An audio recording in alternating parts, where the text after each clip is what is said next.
Good morning student. आज हम पढ़ते हैं 9th क्लास की साइंस की वीडियो के बारे में, जिसमें हम पढ़ेंगे हमारे आसपास के पदार्थों के बारे में। तो हमारे आसपास के पदार्थ हैं वो कितने प्रकार के होते हैं, किस प्रकार के होते हैं, वो प्रकृति में किस प्रकार के कार्य करते हैं, तो इसके बारे में हम इस वीडियो में पढ़ेंगे। 9th का है, केमिस्ट्री का पार्ट है, पार्ट नंबर 1 के बारे में हम इसमें पढ़ेंगे। ठीक है, तो सबसे पहले हम देखते हैं कि हमारे आसपास के पदार्थ क्या है। पदार्थ के बारे में पढ़ेंगे। पदार्थ क्या है, पदार्थ क्या होता है, पदार्थ के बारे में पढ़ेंगे कि पदार्थ होता क्या है, किसे कहते हैं, जिसे हम दूसरी भाषा में या दूसरे शब्द में द्रव्य कहते हैं। क्या कहते हैं? द्रव्य। द्रव्य और द्रव में अंतर होता है। द्रव एक तरल होता है, द्रव्य एक पदार्थ होता है। प्रकृति में वह वस्तु जो एक निश्चित स्थान और उसमें निश्चित स्थान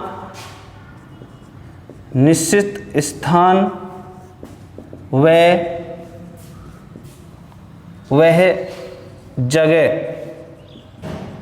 घेरती है, जिसमें द्रव्यमान पाया जाता है। द्रव्यमान का मतलब होता है भार, जिसमें वजन होता है, भार पाया जाता है। जैसे पदार्थ की परिभाषा हम देखते हैं कि पदार्थ होता क्या है। पदार्थ एक वह वस्तु है जो एक निश्चित स्थान, जिसमें वह एक जगह घेरती है और जगह के साथ साथ उसमें एक द्रव्यमान और भार पाया जाता है, जिसे हम क्या कहते हैं? पदार्थ कहते हैं। क्या कहते हैं? पदार्थ। तो ये पदार्थ की डेफिनेशन हो जाती है बेटा। पदार्थ एक, उसमें वजन होता है। कोई भी वस्तु हम प्रकृति में उठा के देखते हैं, जो भी कोई वस्तु होती है उसको प्रकृति में उठा के देखते हैं तो उसमें देखते हैं तो उसमें निश्चित स्थान वाला, आयतन वाला होगा। वो आयतन के साथ साथ उसमें वजन होगा, जिसे हम द्रव्यमान कहते हैं। क्या कहते हैं? द्रव्यमान कहते हैं। द्रव्यमान के साथ साथ उसे हम भार भी बोल सकते हैं। क्या कहते हैं? भार भी बोला जाता है। तो इसलिए उसे क्या कहते हैं? हम पदार्थ कहते हैं। क्या कहते हैं बेटा? पदार्थ कहा जाता है। तो अब पदार्थ के बारे में हम पढ़ेंगे। पदार्थ के बारे में, पदार्थ कितने प्रकार के होते हैं, कौन कौन से पदार्थ होते हैं, पदार्थ के बारे में हम देखते हैं कि प्रयोग द्वारा सिद्ध करना है कि पदार्थ एक निश्चित स्थान घेरता है या नहीं घेरता है। अब देखते हैं, सबसे पहले हम पढ़ते हैं, ये तो हमारे हो गए पदार्थ के बारे में। पदार्थ क्या है, तो पदार्थ के बारे में हम हो गए। तो सबसे पहले हमें प्रयोग द्वारा सिद्ध करना है कि पदार्थ क्या निश्चित स्थान घेरता है या नहीं घेरता है। प्रयोग द्वारा सिद्ध कीजिए कि प्रयोग द्वारा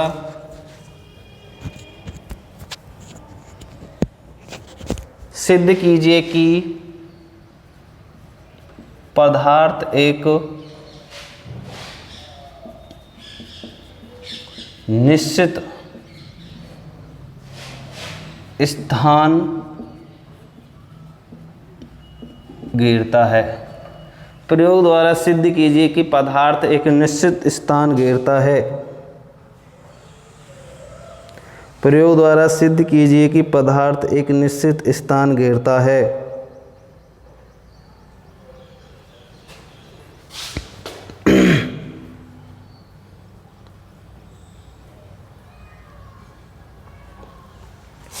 तो प्रयोग द्वारा सिद्ध करना है।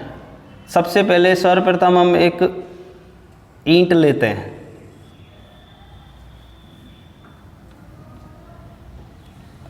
और उस ईंट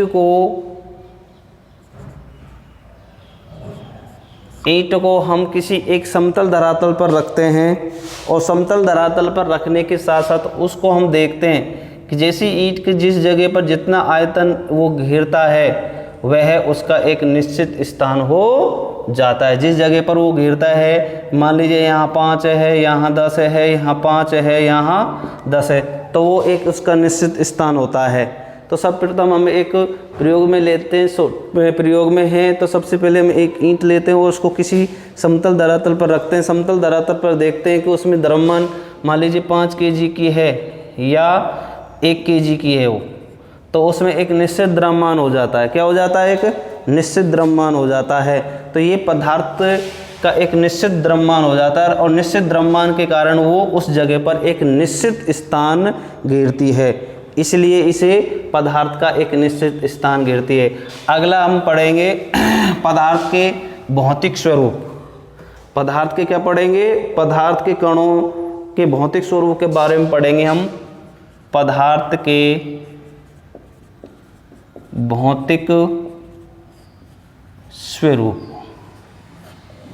देखिए बेटा, पदार्थ के भौतिक स्वरूप में हम क्या करते हैं कि पदार्थ का भौतिक स्वरूप क्या है कि पदार्थ जो होता है वो किन किन कणों से मिलकर बना होता है।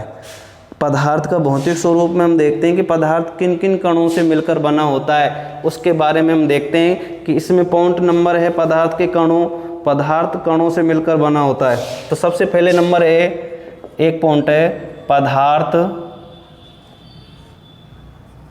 कणों से मिलकर बना होता है। पदार्थ कणों से मिलकर बना होता है। सिद्ध कीजिए, सिद्ध कीजिए। ये हमें करना है कि पदार्थ कणों से मिलकर बना होता है। ये हमें पता है कि पदार्थ किससे मिलकर बना होता है?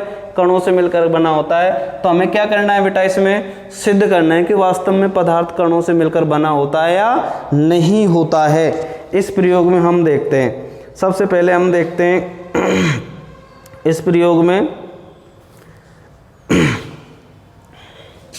हम प्रयोग लिखते हैं। प्रयोग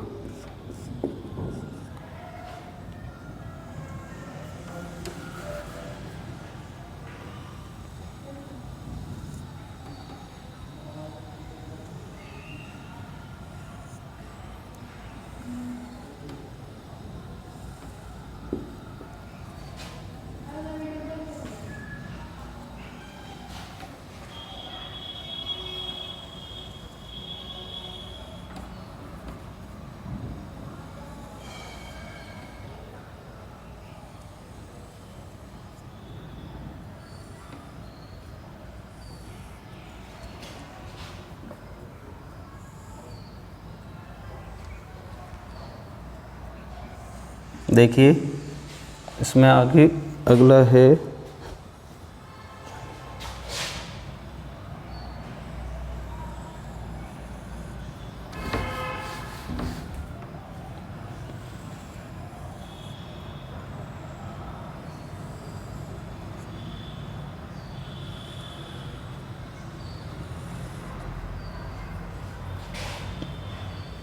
ए, बी और सी, ये 3 ले लिए हमने।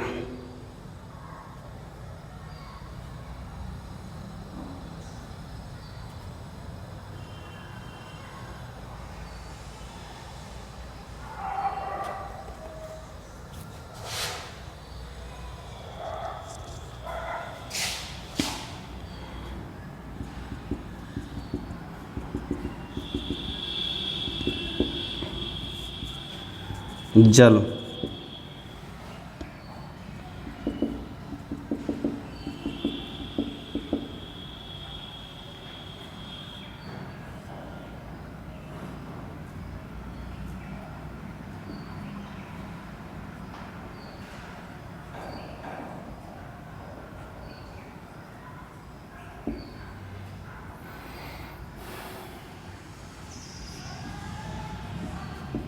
नमक,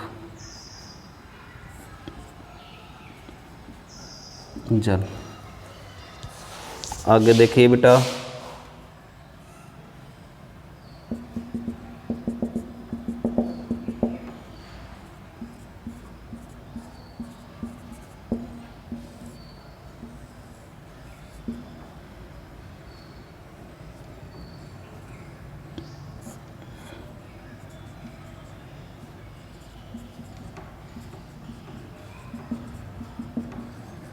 मिश्रण।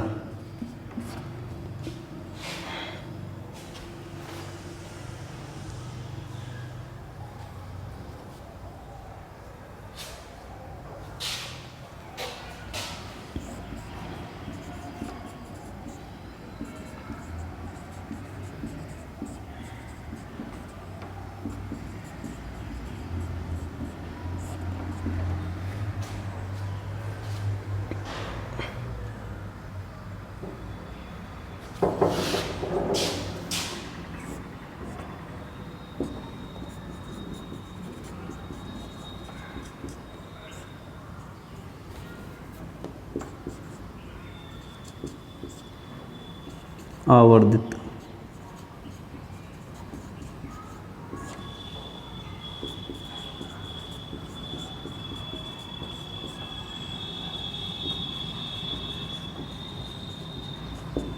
देखिए इसमें अब प्रयोग देते हैं।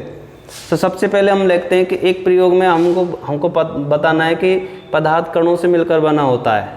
तो हमको सिद्ध करना है कि वास्तव में हमें एक नमक प्लस जल का एक विलयन बनाना है। नमक व जल का विलयन बनाना, ये बनाना है हमें। नमक प्लस जल का विलयन बनाना है। तो सबसे पहले हम प्रयोग देखते हैं कि प्रयोग नंबर फर्स्ट में हमें देखते हैं कि प्रयोग नंबर फर्स्ट है ये हमारा। तो फर्स्ट में देखते हैं कि सबसे पहले हम 3 बीकर लेते हैं, 3 पात्र लेते हैं, ए बी और सी। 3 बीकर ले लिए हमने। तो सबसे पहले इस बीकर को हमने आधा से ज़्यादा जल से भर लिया है और इस आधे से ज़्यादा जल से भरने के बाद इसमें लाख गुना आवर्धित जल के कण हैं। इस आधे से जल बीकर को भरने पर हमने देखा कि इस बीकर को आधा से भरने पर आधा से ज़्यादा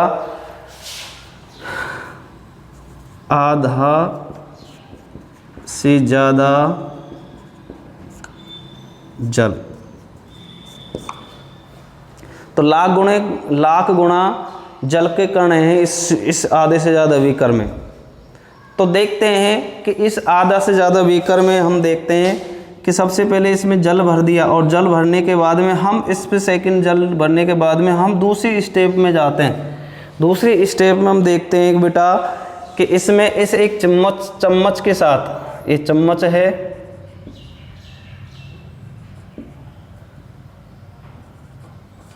ये चम्मच है, इस चम्मच में हमने एक आधा से ज़्यादा चम्मच को हमने इस चम्मच में डाल दिया और इस नमक को इस बीकर में डाल दिया।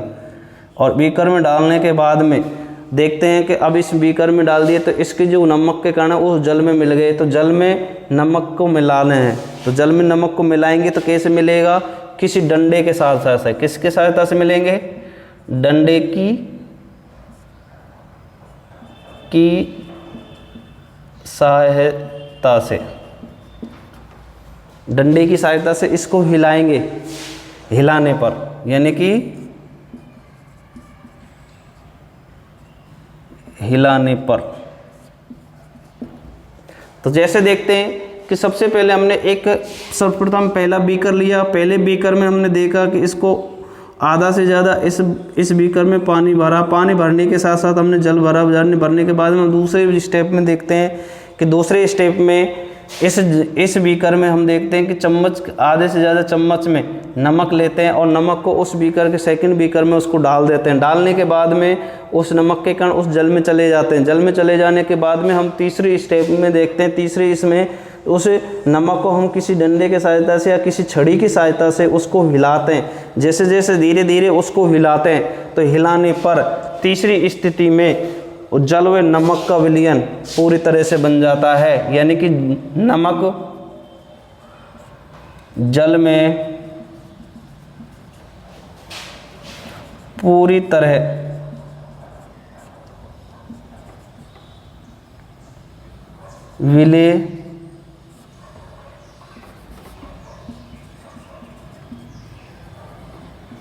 विलय हो जाता है। अर्थात नमक जो होता है वो जल में पूरी तरह से क्या हो जाता है? घुल जाता है। तो इस प्रयोग से सिद्ध होता है कि जो जल है वो एक पदार्थ है और नमक भी एक क्या है, पदार्थ है। तो जल भी एक क्या है, एक पदार्थ है और नमक भी एक पदार्थ है। दोनों पदार्थों को हमने एक साथ मिलाया, मिलने पर हमने उसको मिलाने के बाद हम देखा कि वो विलयन जलीय नमकीय विलयन हो जाता है और नमकीय विलयन हो जाने के कारण इससे सिद्ध होता है कि पदार्थ कणों से मिलकर बना होता है। किससे मिलकर बना होता है, कणों से मिलकर बना होता है। अर्थात दूसरे प्रयोग से हम सिद्ध कर सकते हैं कि पदार्थ के कणों के बीच रिक्त स्थान होता है। यदि इस जल के कणों के बीच यदि रिक्त स्थान नहीं होता तो नमक जो होता है वो जल में पूरी तरह से नहीं मिल पाता। कोई भी पदार्थ होता है, कोई भी XYZ कोई भी हम पदार्थ लेते हैं, उस पदार्थ में यदि कणों के बीच रिक्त स्थान नहीं होता है तो वो पदार्थ वह विलयन पूरी तरह से नहीं बन पाता है। तो इस प्रयोग से हम समझ गए होंगे, इस प्रयोग से हमें पता लग गया होगा कि पदार्थ के कणों के बीच रिक्त स्थान होता है या पदार्थ कणों से मिलकर बना होता है। तो दूसरे प्रयोग में हम देखते हैं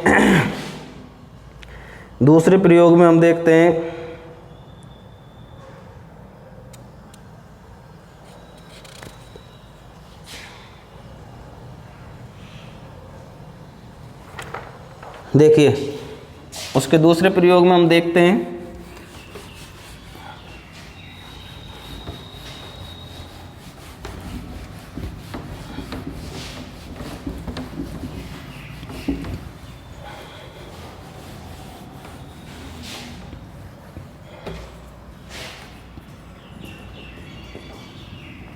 दूसरे प्रयोग में है प्रयोग नंबर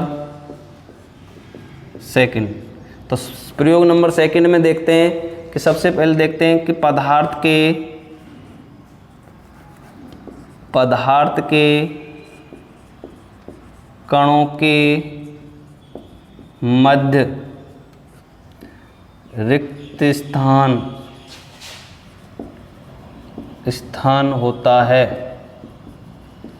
सिद्ध कीजिए। क्या करना है, हमें सिद्ध करना है कि सिद्ध करना है कि हमने सबसे पहले पढ़ा था कि पदार्थ कणों से मिलकर बना होता है, वो बिल्कुल सही है। दूसरा है कि पदार्थ के कणों के बीच रिक्त स्थान होता है या नहीं होता है। इस प्रयोग द्वारा हमें सिद्ध करना है। किसके प्रयोग द्वारा सिद्ध करना है? सबसे पहले हम लिखते हैं एक बीकर,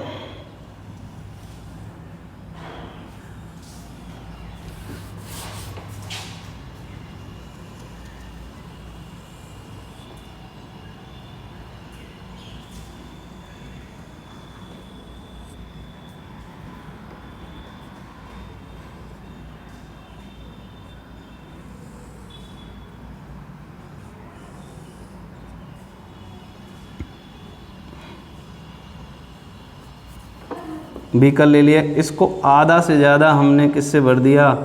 जल से।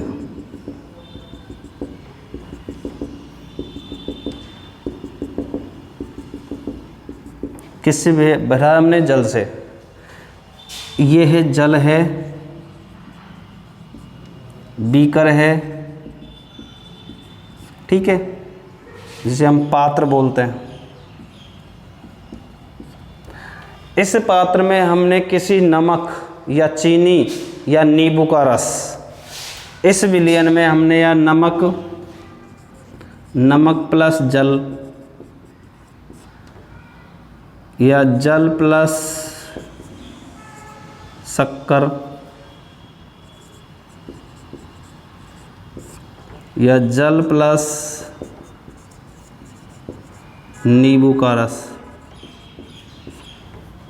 ठीक है, तीनों ले लिए। चाहे नमक प्लस जल ले लो, चाहे जल प्लस शक्कर ले लो, या जल प्लस या नींबू का रस ले लो। तीनों इस विलयन में, इस पानी में हमने घोला। घोलने के बाद में हमने देखा कि जैसे उसको घोलते हैं तो शक्कर को घोलते हैं, नमक को घोलते हैं, नींबू का रस को घोलते हैं, तो जैसे उसमें पानी में उस नींबू के रस को या शक्कर को घोलते हैं तो पानी के द्रव्यमान में कोई अंतर नहीं होता है।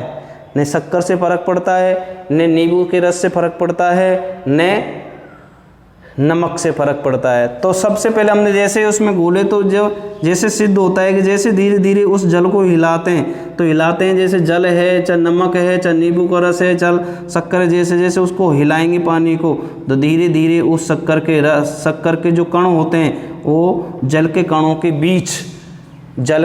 के बीच समा जाता है। अर्थात जल के कणों के बीच जो रिक्त स्थान होता है वो उनका स्थान ले लेता है। लेने के बाद यदि हम उसको देखते हैं कि छोटे कण होते हैं, बिल्कुल बारीक कण होते हैं, अत्यधिक छोटे कण होते हैं, जैसे वो पूरी तरह से विलयन हो जाता है, और विलयन हो जाने के बाद जैसे हम किसी उस छन्नी से छानते हैं या छन्नी से उसको अलग करने की कोशिश करते हैं तो नहीं होता है, और नहीं होने के कारण इससे सिद्ध होता है कि पदार्थ के कणों के बीच क्या होता है, रिक्त स्थान होता है। दूसरा ये है टॉपिक है इसमें कि पदार्थ के कणों के बीच तो रिक्त स्थान होता है, परंतु दूसरा अंतर भी ये होता है कि पदार्थ के कण इतने छोटे होते हैं तो विलयन बनाने के बाद उसे हम अलग नहीं कर सकते हैं। तो दूसरा प्रयोग ये है इसमें, पदार्थ के कण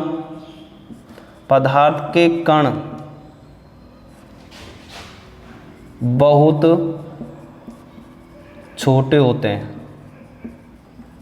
बिल्कुल सही है ये बात, पदार्थ के कण बहुत छोटे होते हैं। तो हम किसी विलयन को बनाते हैं कि एक हम पात्र लेते हैं, उस पात्र को आधे से ज़्यादा जल से भरते हैं, और आधा से ज़्यादा जल से भरने के बाद उस पात्र में हम शक्कर मिलाते हैं। क्या मिलाते हैं? शक्कर, यानी कि शक्कर को हम चीनी कहते हैं। शक्कर मिलाते हैं, जैसे शक्कर को उसमें मिलाते हैं तो किसी डंडे की सहायता से या किसी चम्मच की सहायता से उसको धीरे धीरे हिलाते हैं। जैसे हिलाते हैं तो कुछ समय पश्चात हम देखते हैं कि उस बीकर में जो शक्कर मिलाई हुई शक्कर है, वो जो शक्कर डाली है, कुछ देर बाद में वो क्या हो जाती है, विलुप्त हो जाती है।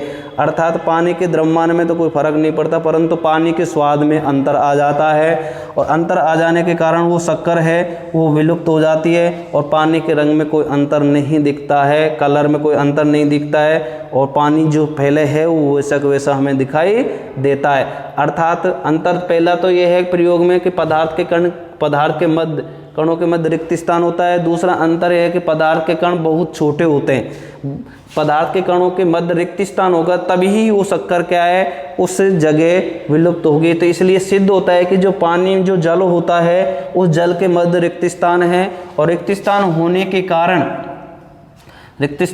के कारण वह शक्कर उस जगह घुल जाती है। दूसरा कारण यह है कि पदार्थ के कण बहुत छोटे होते हैं। पदार्थ के कण बहुत छोटे होते हैं, बिल्कुल सही है। क्यों होते हैं? क्योंकि जैसे हमने शक्कर मिलाई इसमें, तो शक्कर मिलने के बाद में पूरी तरह से वो घुल जाती है, और घुलने के कारण यदि हम उसको अलग करने की कोशिश करते, किसके द्वारा, छान के अलग करने की कोशिश करते हैं, तो वो कण उस छानने के साथ साथ उस छन्नी में होकर उस जल के साथ साथ बाहर चले जाते हैं। तो इससे सिद्ध होता है कि पदार्थ के कण बहुत क्या होते हैं, बहुत छोटे होते हैं। पदार्थ के कण क्या होते हैं, बहुत छोटे होते हैं। इसलिए इस प्रयोग द्वारा हम दो तरह से पॉइंट को आ सकते हैं, दो तरह के पॉइंट पे हम जाते हैं कि पदार्थ के कणों के मध्य क्या होता है, रिक्त स्थान होता है, या पदार्थ के कण बहुत छोटे होते हैं। तो बेटा आपको समझ में आ गया होगा कि हमने दो प्रकार के पॉइंट पढ़े थे कि सबसे पहले पदार्थ कणों से मिलकर बना होता है, दूसरा है हमने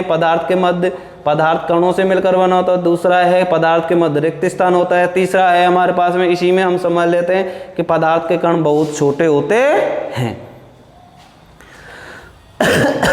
तो इस प्रयोग से हमें ये पता लग गया कि पदार्थ कणों से मिलकर बना होता है। कणों से मिलकर बनने के साथ साथ पदार्थ के बीच रिक्त स्थान होता है, और चाहे वो ठोस पदार्थ हो, चाहे वो द्रव पदार्थ हो, चाहे वो गैसीय पदार्थ हो, तीनों पदार्थों के बीच में रिक्त स्थान पाया जाता है।